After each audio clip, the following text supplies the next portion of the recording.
Bonjour ou bonsoir, mon nom est Pascal, bienvenue à ce troisième vidéo qui s'intitule « Comment c'est arrivé ?» C'est en lien avec mon projet d'écriture.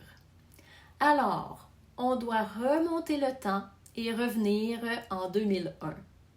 J'habite alors un modeste 4,5 sur le boulevard Lacordaire à Montréal-Nord.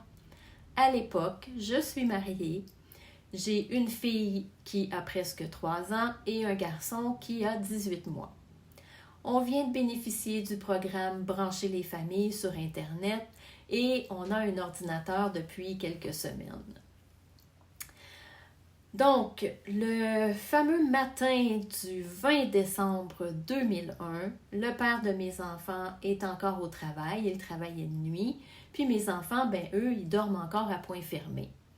Moi, je me réveille, je suis allumée comme un sapin de Noël, je ressens une boule d'énergie au niveau de mon ventre, comme la gestation de quelque chose, et j'ai un titre bien ancré en tête.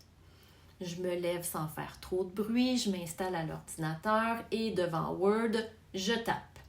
Je tape une sorte de préface, puis un premier chapitre en l'espace d'environ 1 heure. Je me sens possédée. Il y a un flot de mots et une histoire qui s'écrit sans que je sache d'où elle provient ni où elle s'en va.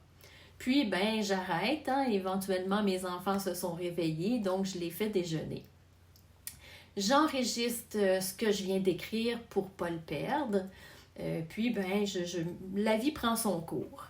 J'ai ici en main la toute première version écrite à l'ordinateur et que j'ai imprimée sur des feuilles récupérées en 2005 avec la date ici.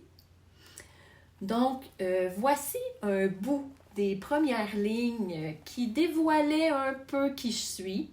J'avais 26 ans, donc soyez indulgents, mais c'est des petits bouts que je vais vous donner. Là, je ne vous fais pas la lecture complète. Donc, ça commençait comme suit. Je suis une femme parmi tant d'autres ayant choisi de rester à la maison pour élever mes 2 enfants. J'ai peu d'amis, cependant, chacune d'elles est un cadeau unique dont je ne pourrais me passer. J'ai toujours cru en toutes sortes de choses, de la pensée positive aux anges gardiens, de la vie après la mort. Qu'en est-il de toutes ces idées folles? La question n'est pas de savoir s'il y a quelque chose dans l'invisible qui nous entoure et d'en faire la preuve, mais bien de comprendre ce qui est à notre portée, prêt à rendre notre passage sur Terre agréable et simplifié. Je vous souhaite de comprendre dans ce beau roman le message que j'y ai moi-même puisé. J'ai mêlé la fiction à la réalité, mais ne le faisons-nous pas tous déjà chaque jour, consciemment ou non?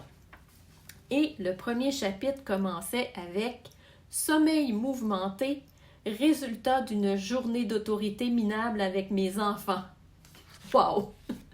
C'était le début de mon aventure.